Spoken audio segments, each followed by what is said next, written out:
Le Mac d'Ester, c'est l'actualité du parc technologique de Limoges. Au sommaire cette fois-ci, retour sur la Startup Battle en ligne de la French Tech Limousin. Powerlim est à l'incubateur. Et pour finir, les missions de Lavrul. Le Mac d'Ester, c'est parti.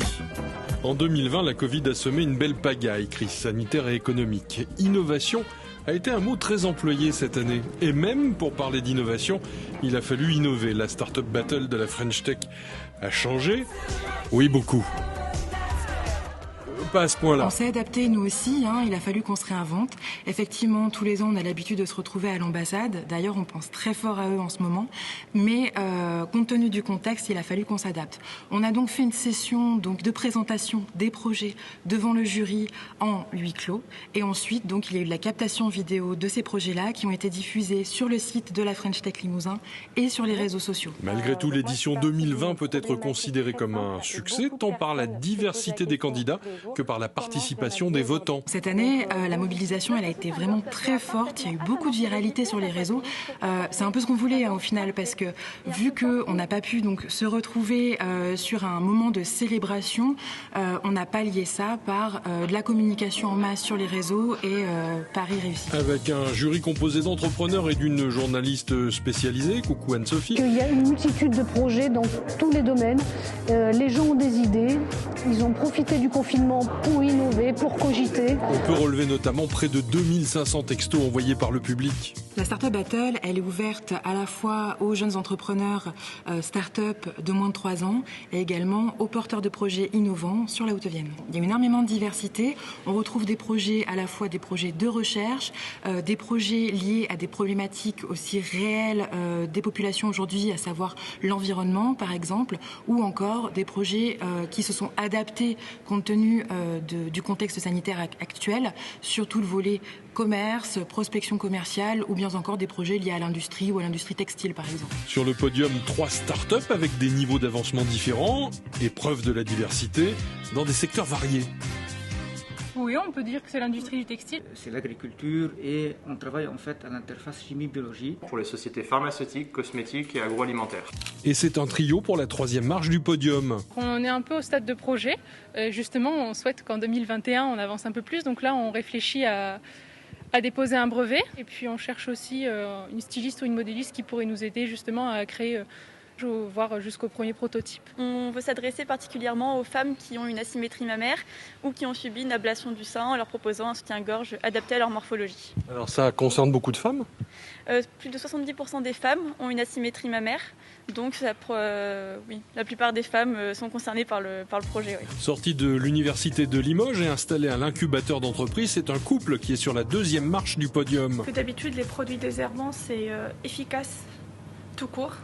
Alors que nous souhaitons ajouter une nouvelle dimension à l'efficacité et à la sélectivité, c'est vraiment l'éco-responsabilité. Le projet AgroNux, c'est l'innovation de rupture AgTech. Notre projet consiste à fabriquer de nouveaux désherbants en s'appuyant sur cette technologie issue de laboratoire. Nos recherches sur tout ce qui est organisme d'accompagnement de start-up dans la région.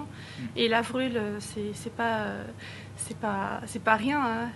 L'incubateur de Lavrul, c'est l'un des meilleurs incubateurs de l'Europe. Et ce n'est pas le grand gagnant de la Startup Battle qui dira le contraire, lui qui est sorti il y a peu de l'incubateur pour s'installer tout à côté. Alors aujourd'hui, le principe de base d'Insilibio, c'est de résoudre des problèmes par les mathématiques pour donner des solutions concrètes et utilisables rapidement par les industriels. On va être capable de, à partir d'une formule ou d'une molécule, être capable de prédire son comportement à l'intérieur de l'environnement de nos clients. Donc soit de la peau, soit du tissu digestif, voire même de la cornée par exemple. Ça permet de se passer de la recherche en laboratoire sur les animaux vivants dans le cas de l'industrie cosmétique. Dans le cas de la pharmaceutique, ce n'est pas encore le cas.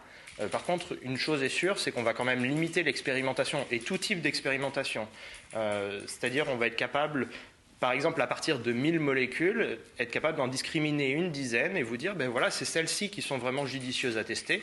Et donc, plutôt que de screener sur des centaines de molécules, et vous allez juste tester sur celles qu'on va vous donner. En premier lieu, la Startup Battle proposée par la Liptic et la French Tech Limousin aura apporté de la visibilité aux entrepreneurs et l'occasion pour ces lauréats de s'entraîner à pitcher en ligne avant de pouvoir recommencer prochainement en face à face.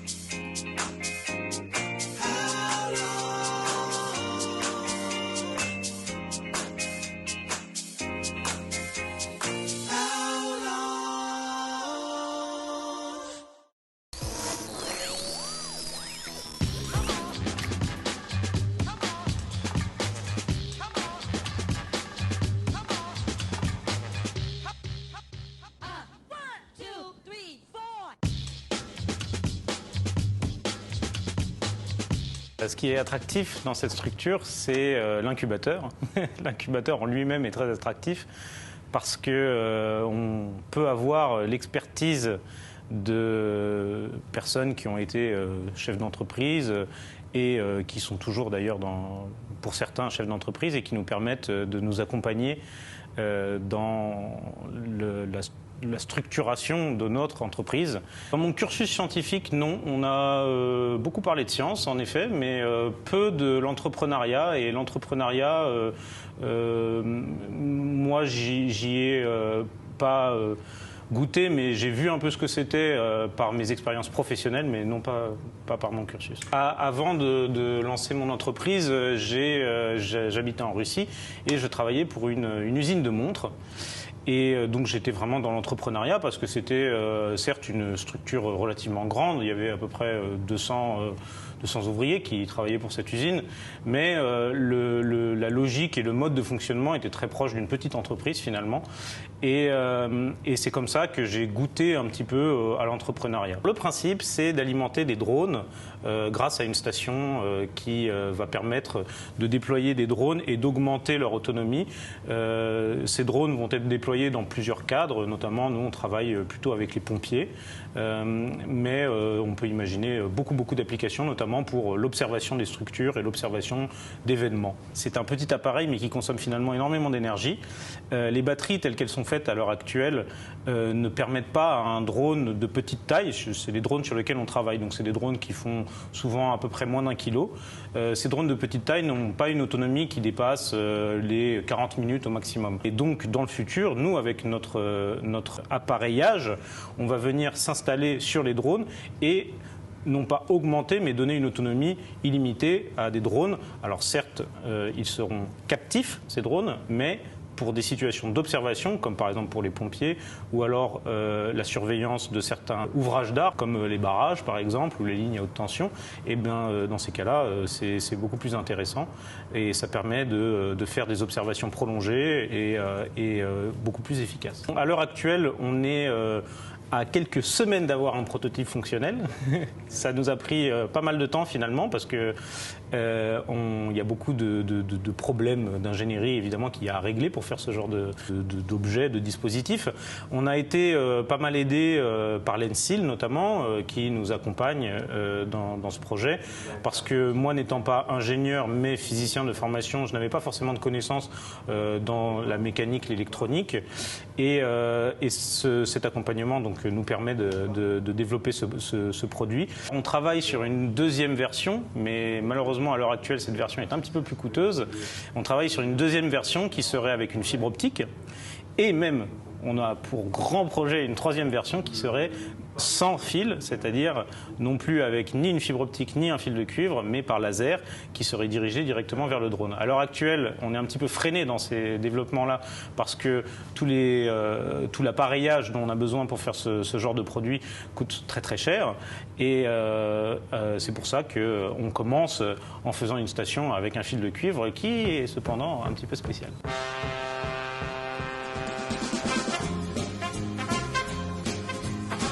Au quotidien, il y en a plusieurs des types de services. Il y a évidemment un accompagnement par le chargé d'affaires qui va nous guider dans nos choix et qui va nous aider sur la stratégie globale de notre entreprise, mais pas seulement, qui va aussi nous aider à trouver des partenaires, à aller chercher des prestataires, à nouer des liens aussi avec l'université et trouver éventuellement des stagiaires, tout ce genre de choses. On a aussi un accompagnement qui est, à mon avis, encore plus intéressant, c'est l'accompagnement juridique, parce que quand on lance une entreprise, on se retrouve assez vite confronté à des questions juridiques qu'on n'avait pas du tout anticipées, à moins d'être juriste, et notamment la propriété intellectuelle, le droit des contrats, etc., etc. Et donc cet accompagnement, évidemment, on en bénéficie aussi dans l'incubateur. Et c'est moi, en tout cas, les principaux services que j'utilise et où je suis très heureux de pouvoir en profiter.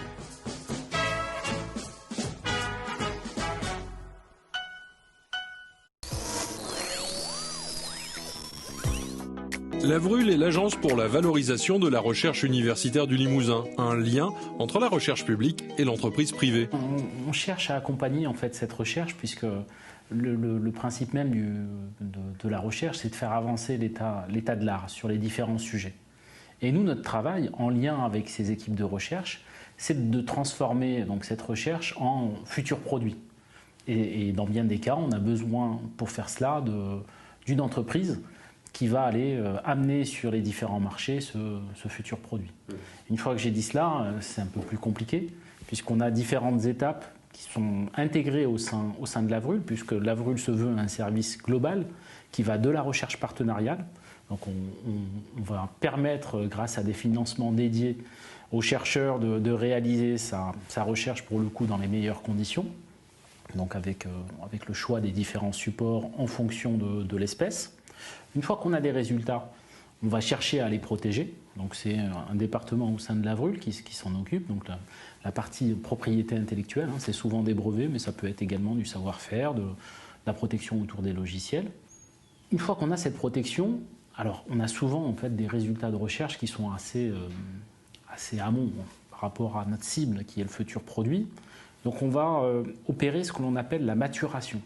C'est un bloc et des pratiques qui tournent autour du marketing, de la propriété intellectuelle, du côté technologique également, avec la recherche d'un prototype ou d'un démonstrateur.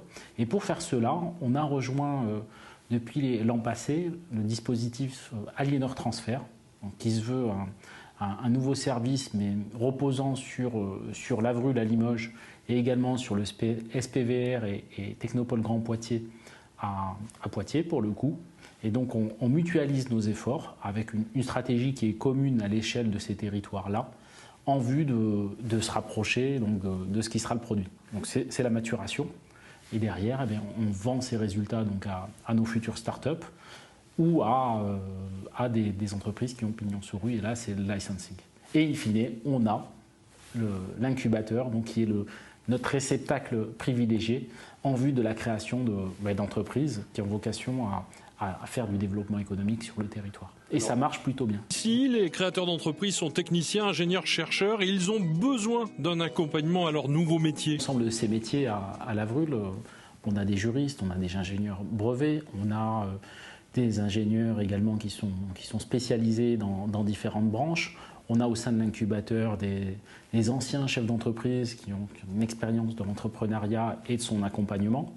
Et donc toutes ces missions concours au développement des projets entrepreneuriaux. Et Lavrul, qui affiche un certain nombre de succès, peut revendiquer son rôle de tremplin. On a quelques marqueurs, oui. Alors ce n'est que des marqueurs, mais typiquement on pourrait citer l'enquête Curie, qui positionne depuis 3 ans maintenant l'université parmi les mieux disantes universités au niveau national sur la question de la vente de licences de brevets et également de la création de start-up.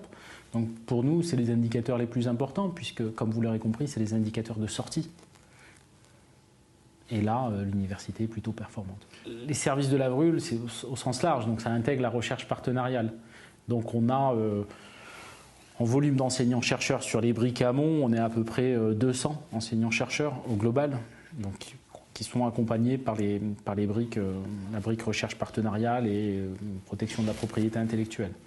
Quand on est un peu plus à l'aval, sur l'entrepreneuriat, l'incubateur suit par an une quinzaine de projets. Le bac d'Esther, c'est déjà terminé. Rendez-vous dans 1 mois.